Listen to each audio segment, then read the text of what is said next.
Hello everyone, welcome to the Haunted House. My name is Ghost, and welcome back to another episode of History with a Ghost. In this series, we've covered some gruesome murders. We've covered the Delphi murders and the murder of Emmett Till. But so far, I don't think we've covered a murder this sadistic. Today, we are talking about the Moors murders. The Moors murders were murders conducted between 1963 and 65 by Ian Brady and Myra Hindley. Ian Brady was born on the 2nd of January 1938 in Glasgow, Scotland. Growing up, he seemed like a normal person, though he did have some hardships while growing up. His father was barely in his life, so much so that we don't even know his name, and his mother, Margaret Stewart, would give him up after a couple months to another family, though she would visit at times. He would end up going to a academy in his teens, and this is where stuff got interesting. While in the academy, he would be put in juvie twice for breaking into houses. He also never finished the academy, dropping out not long after he joined at 15. Brady loved the outdoors, but probably for the wrong reasons. While growing up, he bragged about killing a cat. Um, Another time he stoned a dog. He burned alive another cat, and cut the head off of a rabbit. Brady rarely kept a job. He was always jumping around. In his older years, he got a girlfriend, but that didn't last long as he threatened her with a knife because she went to a show with a guy friend. When he was 17, he was arrested on 9 more charges for breaking into houses, and a year after that, was caught and arrested for smuggling lead seals. He was put in jail for a couple months for that. When he got out, he was resentenced to a Borstal school for training. Borstal schools were a type of school in Britain that juveniles could go to get help with their issues. It didn't help though, as Brady was found drunk on homemade alcohol he managed to acquire and make. The dude was nuts. He was sent to a tougher school and then was released on the 14th of November 1957. He got 2 more jobs after that and was fired from one of them not long after. He randomly decided at some point to better himself. He wanted to get into bookkeeping, and he did for a while. He did a bunch of studies. He would spend hours in his room doing it, which stunned his parents. It looked like stuff was getting better, until it didn't. His parents quickly realized he was reading books like Mein Kampf. Yeah, he was also reading books like on sadism, which is just as bad. Um, that's Brady's childhood. Now, let's give a background to Myra Hindley. Her background isn't as crazy, surprisingly, but there were signs. Myra was born on the 23rd of July 1942 in Crumsall, Manchester. Her parents were Bob and Neely Hindley. Her father was a absolute scum. He was an alcoholic and abusive towards Nellie, the rest of their kids, including Myra. Their house was in horrible condition. There was trash everywhere and barely enough space in the dang house to house everyone. When Myra's sister Maureen was born in August of 1946, Myra had to move out and live with her grandmother. It was horrible. She was also bullied a lot in school and stuff. Um, when she was 8, a kid assaulted her and scratched her cheek, and she was crying about it. Her father proceeded to say he'd beat her if she didn't stop crying and didn't fight back. She proceeded to go back to the kid and beat the hell out of him. Her father was in the military and expected her to be tough like him. I think you all know that never goes well. And her dad was a toss, but yeah. Because of these situations, Myra would become a pretty violent person. On top of these violent events, she would lose some loved ones, uh, not giving this info to pity her, but um, it's good to know. When Myra was about 15 in 1957, one of Myra's friends, a guy by the name of Michael Higgins, had invited her to go swimming, but she did not declined and had gone out with another friend. She would find out not long after that Michael died by drowning. She would blame herself for his death for the rest of her life. Now, how did these two horrible people meet? Well, not much is known about that, but we do know that by 18, Myra was working at a place called Millward Merchandising, which was basically like a chemical plant and firm.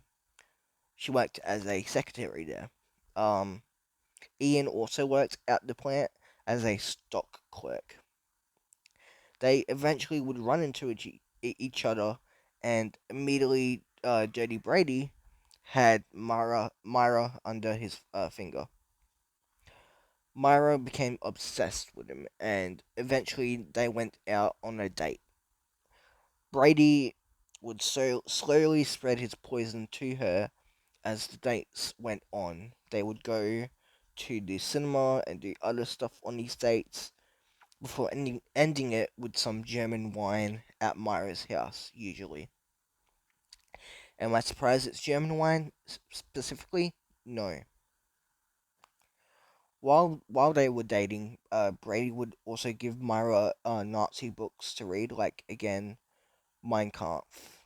And on lunch breaks at their job, they would regularly out loud talk about Nazi stuff, laughing.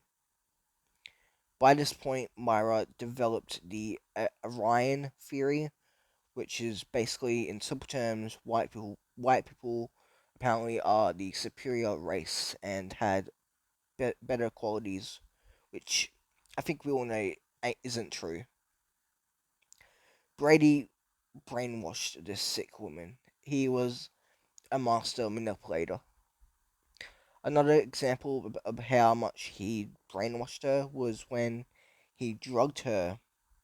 Um, it's not known why he drugged her, but I have a few grim guesses.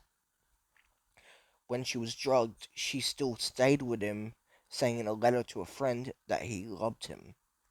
She quickly asked the friend to destroy the letter. So yeah, again, it was bad, and it would only get worse. On the 12th of July, 1963, Brady would walk up to Myra and tell her he wanted to quote commit the perfect murder. Myra, basically being brainwashed by this point, went along with it.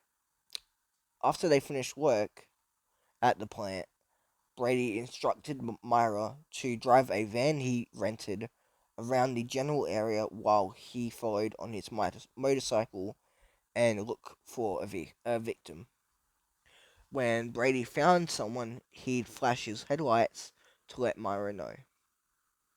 Not long after driving around, Brady found someone and he flashed his lights, but Myra didn't stop as she recognized the person as an 8-year-old girl who was the daughter of her mother's neighbor. It's not known exactly why she didn't stop. Like, if she didn't stop because like that would bring too much attention to her or she felt bad, but either way, she kept it going. Not long after, Brady spotted another kid, 16-year-old Pauline Reed, who was a schoolmate of Myra's sister. This would be their first victim.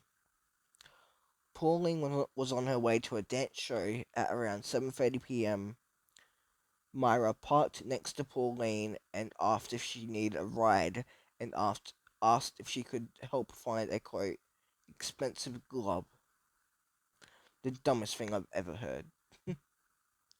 Pauline said yes and she hopped in. Myra said she lost it at the Saddleworth Moorland, so they went there. This would be the place they dump all their victims and where it would get the name Moore's Murders. They arrived at the wasteland and Brady showed up not long after, to which Myra said to Pauline that he was going to help. At this point, Pauline walked with Brady into the moor. Only Brady came back about 30 minutes later. When he came back, Myra apparently asked Brady if he raped her, to which he responded with quote, "Of course I did." Just a disgusting human. Brady took Myra to where he murdered Pauline. He slit her throat, almost decapitating her, and her clothes were in disarray. Again, just disgusting. Brady quickly buried Pauline. The next murder they committed was on the 23rd of November, the day after JFK was assassinated. Some believe they deliberately chose this time for less attention. Brady and Myra went to a market in the town of Ashton, Manchester, where they ran into 12-year-old John Kilbride. Such a unfortunate name for him, bro. They managed to persuade John and say they'd give him a ride home and a bottle of sherry, a type of alcohol. I don't know how this kid's alarm bells weren't going off, but at this point, he seemed fine with it and got in the car with them.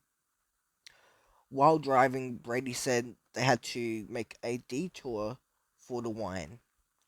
They grabbed it, then kept driving before Brady said that they had to make another detour using the same lost glove excuse. They took John to the Saddleworth moorland where they killed Pauline. When they got there, Brady got out with John and disappeared into the moorland while Myra waited in the car.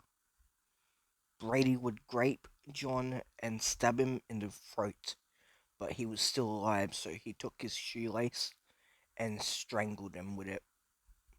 Just insane. Just like Pauline, Brady would bury John. Not long after, Myra went to where Brady buried John and took a photo on top of his grave. The next murder was on the 16th of June 1964. We don't know much about the beginning of this one, but Myra was waiting on the side of the road with the same van they rented. Brady had not long after picked their target. Not long after waiting, 12-year-old Keith Bennett walked by her. He was on his way to his grandmother's house. Myra asked if he could help put some boxes in the back of the van, which he did. After that, Myra offered to drop him off at his grandmother's house, which he accepted. Keith quickly realized Brady was in the back of the van. On the way, Myra and Brady used the good old glove excuse, which Keith agreed to help. They again took him to the moorland where Brady went off with Keith. Brady again assaulted and strangled Keith to death and buried him, reappearing 30 minutes later. Myra again asked if he raped him, which he responded with yes again. Keith Bennett is the only victim who hasn't been found in the Moors murders. The murders they'd committed so far were disgusting, but by far, this next one is the worst. Not taking away what happened to the others, but this is just gross. The next murder would be on the 26th of December 1964. Myra and Brady were at a fun fair in Ancoats, Manchester, when they noticed 10-year-old Leslie Ann Downey sitting alone at the fair. Myra and Brady both walked up by her, and one of the two pretended to drop their shopping they had just bought. After they did, they asked Leslie to help put it in the car. They somehow persuaded her to go in the car with them and help bring the shopping in the car to their house. I don't get how she never said no, but okay. Um, when they got to their house, they went inside and immediately both Myra and Brady pounced, gagging, tying up, and undressing Leslie, where Brady took twisted photos of her. After she was raped and killed, being strangled with a shoelace. I don't get how you can strangle someone with a shoelace. That's just bonkers, but people, when they are very, what's the word I'm looking for? Committed, I think is the word I'm looking for, I guess. Um, they can do insane stuff, but yeah. All of the attack Brady had recorded on a tape recorder, uh, most likely for his sick fetishes. After Leslie was killed, they took her where they'd taken all their victims by this point, the Saddleworth moorland where they would bury her. The next and final victim would be on the 6th of October 1965. Myra and Brady drove up to the Manchester Central Railway Station. Brady got out and disappeared into the station. Not long after, he reappeared with 17-year-old Edward Evans. It's not known how Brady lured Evans back to his vehicle, but it is said that Brady picked him because he was apparently gay, and Brady, of course, was a neo-Nazi. They took Evans back to their house where they apparently had a couple bottles of wine with them. Brady at some point told Mara to go grab his brother, David Smith. David arrived and was told to wait outside for a minute. After a minute, Brady came out and asked David if he wanted some wine for home, which he said yes. Brady closed the door to supposedly get the wine. A minute later, David heard a massive scream, to which he rushed into the house. When he got in the house, what he saw made him sick. He saw Brady standing over Evans with a hatchet. Brady proceeded to hit Evans in the side of the head with it. Evans was still alive, so Brady proceeded to do what he did to all his victims and strangle him with a electrical cord. In the struggle, Brady sprained his ankle. Brady then asked Smith to help dispose of the body. Smith, in complete shock from what he just witnessed, agreed to help. When they tried to put Evans in Brady's car, Smith was too weak to carry him, so they wrapped Evans in a plastic sheet and put him in one of the spare bedrooms with the intention of disposing of him of Evans later.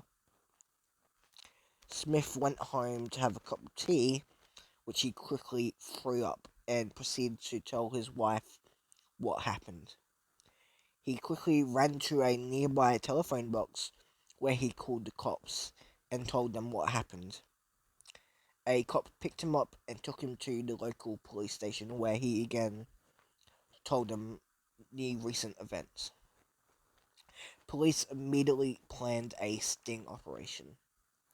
Detective Bob Talbot and his fellow police officers Arthur Benfield and Ian Fairley showed up to Myra and Brady's house dressed as delivery men.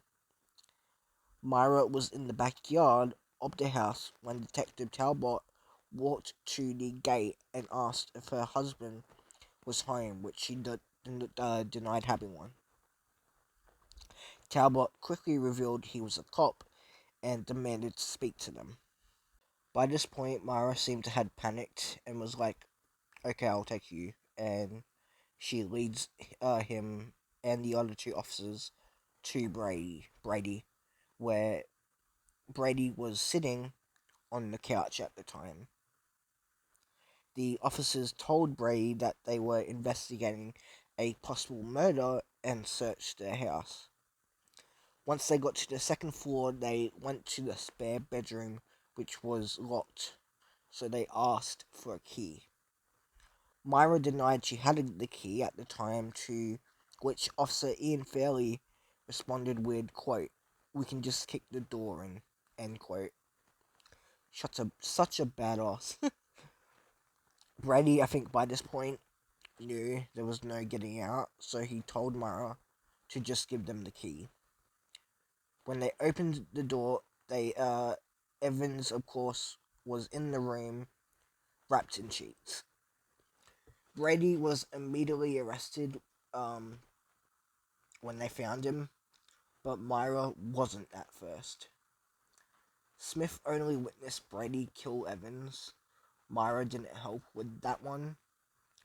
She just freaked out in the corner because Smith saw it, but when police opened up the investigation after Brady's arrest, they found other evidence, like the photo of Myra standing over one of the graves and the audio recording of Leslie's murder, which had both Brady's and Myra's voice in it.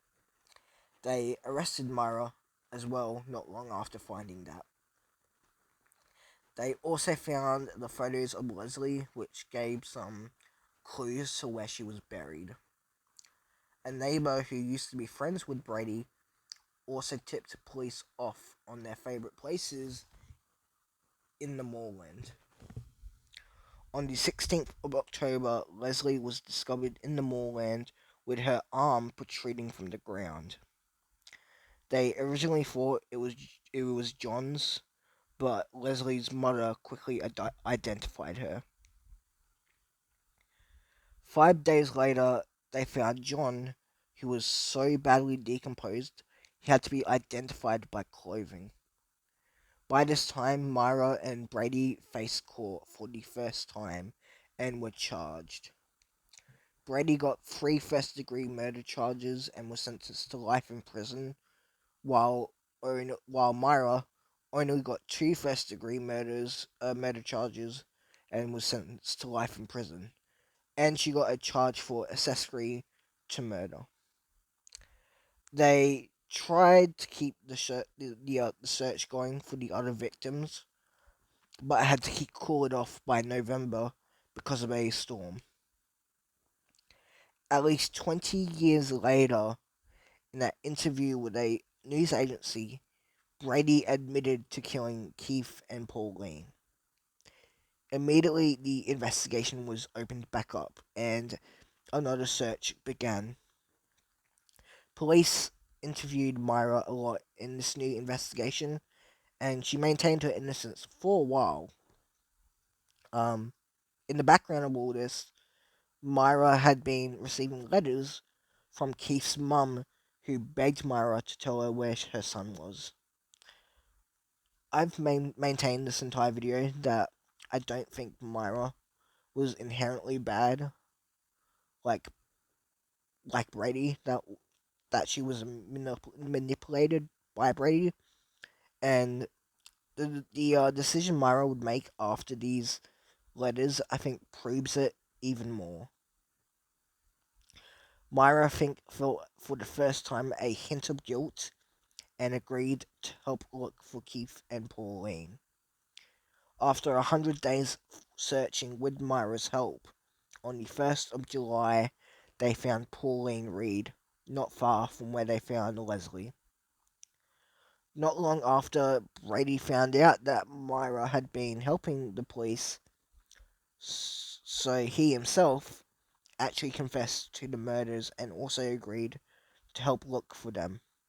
But after a couple searches, police quickly realized he was messing with them, and that search was called off on the 24th of August. Myra Hindley would die in prison on the 15th of November 2002, and Ian Brady died on the 15th of May 2017. Keith Bennett, as I mentioned earlier, was never found. The last search was in 2022, but that turned up nothing. It's been like 3, 4 years. They should open another investigation and scan that entire place. He should be found, but yeah. That's about everything about the Moore's murders. A disgusting, sadistic, cruel story. Those poor kids. I could never imagine having to deal with that. That's insane. But yeah. If you like this video, please give it a like and a follow. And I'll see you next time. Bye.